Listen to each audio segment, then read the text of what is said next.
Hell no. Hell no. Say it ain't so. Al Haymon dropped the ball. Hell no. People, look, man. Al Haymon right now is under fire. Man needs to take cover, find himself a little ditch, drop in that trough, and hold that M16 across his chest and allow them bullets to fire over him. Because if he raises up, he's gonna take a shot in the head, no doubt about it. What happened to PBC? That's the question. Because all fingers are pointing at Al Haymon, saying that he dropped the ball. He misstepped. He finally, after a successful career as a businessman, in and out of the sport of boxing, in and out of entertainment and music, that he pissed people off, he pissed off investors, he burnt bridges, and more importantly, his colleagues, right, his neighbors, the matchrooms, the top ranks, the golden boys, the sanctioning bodies. Now, this is what people are saying. He pissed them off. And now, when he starts to swallow water and he wants a lifeline, nobody wants to throw him a lifeline because of the amount of money that had been lost, that he lost, that investors gave him, hoping to get a handsome return. Now, I'm going to tell you right now, that's just conversation. I've read stuff out there, and I don't know what's a credible source anymore. I'm just sharing it with you so we can have a conversation. If anybody wants to know what the facts are, go find that fly that was sitting on the wall when these conversations were taking place, the different business transactions were taking place, and you go and have a conversation with that fly. Because not one person knows firsthand what the hell went wrong with Al Haymon.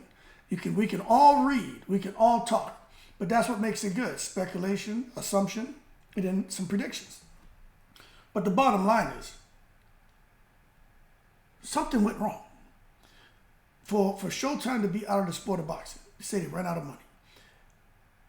It makes me wonder, right? Who's behind all this shit?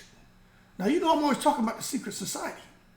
But goddamn, HBO, to me, had the best boxing programming on TV. Period. The announcers, the damn music, with those brass horns and everything about it, the lighting, everything about it was top notch. Showtime was good, but it couldn't compare to HBO. No, everybody knows that. But the bottom line is HBO fell off. Showtime thrived, right?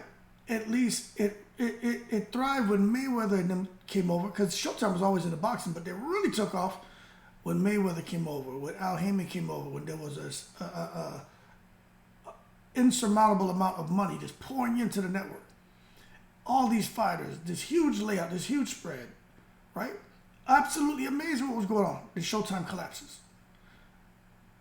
And what people are saying, money ran out. Now, anybody who wants to add to the conversation, do it in the comments. I'm giving you this in a nutshell, right? So the money ran out.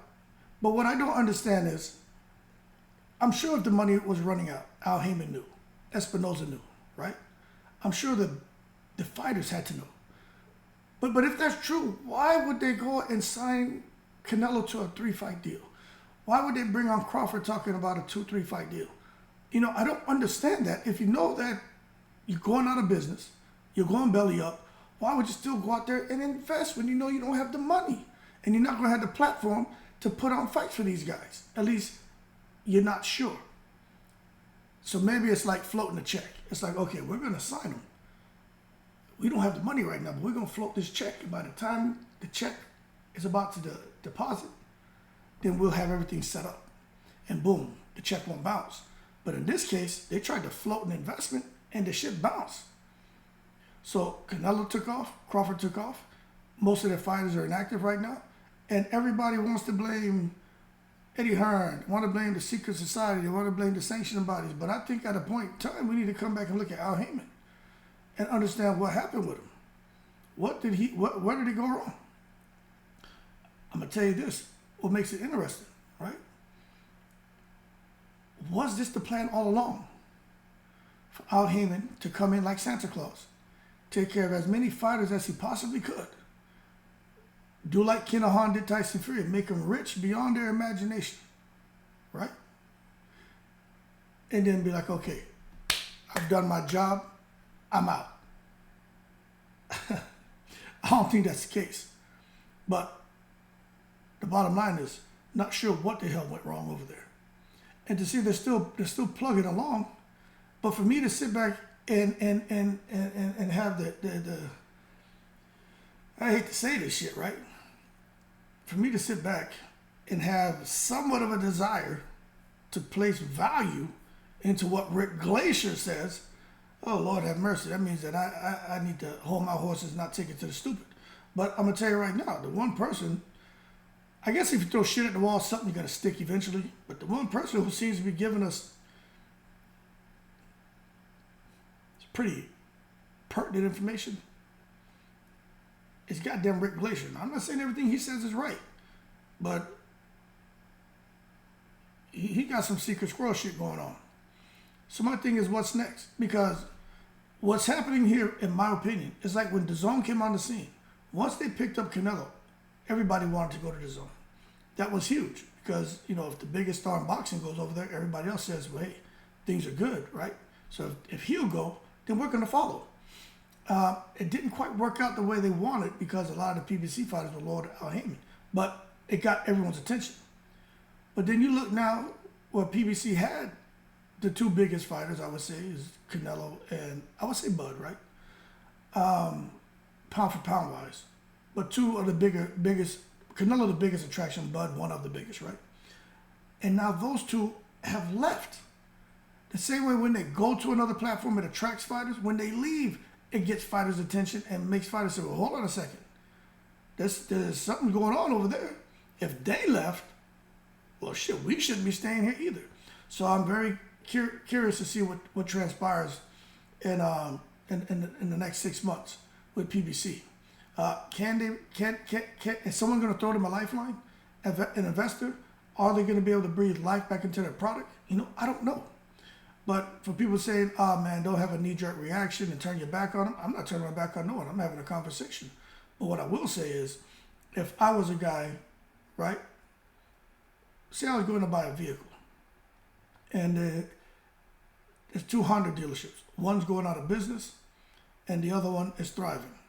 Why would I go out there with the one who's going out of business and just, you know, laid off the service department and another department, and the vehicle you buy exclusive from there, and all the maintenance and everything has to be done exclusively at that dealership, right?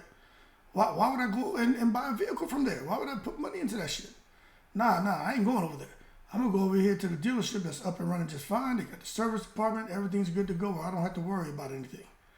I'm not saying it can't work at the dealership that's going out of business, but I'd rather go have a peace of mind. And I think that's how fighters, in my opinion, should be looking at it. It doesn't matter how good of a talker Al Haymon is. Shit, right now, Don King may be a better bet. BLK Prime may be a better bet.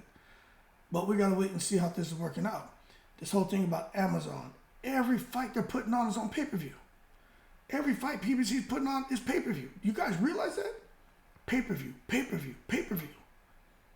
It's nothing free. Pay-per-view, pay-per-view. So I don't know. There's a whole lot about Al Haymon that we want to know. There's some things that we do know, but it's not everything that we need to know. And when it comes to what the hell's going on with Al Haymon, that's what I said. Hell no. Because who could have predicted that we'd be looking at a situation where Al Haymon wasn't able to make fights? Craziness. But anyway, we'll see how all this unfolds. There's a lot of articles out there, a lot of people posting stuff. But I'm going to tell you right now, no one knows what the hell is going on. You look at these guys like Coppinger and some of these other guys, man, who are you want to see are credible sources, man, they'll post something one day and contradict themselves the next day. So not even they really know what the hell's going on. So we just got to wait and see. But I think we'll wait and get a bit more fidelity on what transpired, what's going on.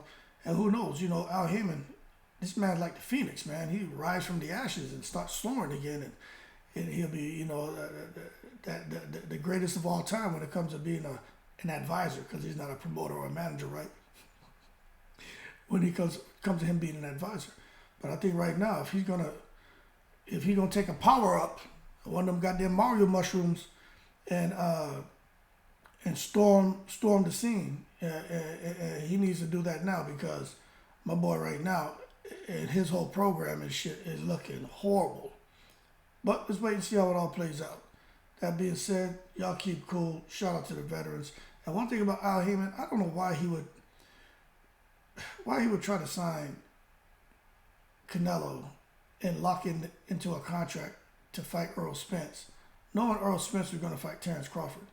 And stylistically, Al Haymon being a smart man, just like the majority of us said, it looks to be a 50-50 fight, but it's hard to go against Crawford with his style, because stylistically it's a bad style matchup for Earl Spence. And then to expect Canelo to now fight Earl Spence, or you want him to fight Jamal Charlo, both of those guys have shit going on with them. Even Canelo seemed to have a little sense about him, like, hey, I'm not fighting those guys, because that's Canelo fighting Earl Spence would be worse than him fighting Terrence Crawford. Canelo fighting Jamal Charlo, which I think is a good fight, but still it's kind of worse than fighting Terrence Crawford. It's better if Canelo would have fought Terrence Crawford, to be honest. He'd get more credit for that, because you know he ain't want to fight no damn Benavidez. But anyway, and if that's the case, why didn't Al Haymon put Benavidez in the contract? Makes you wonder what the hell is really going on. But that being said, I'm in the breeze.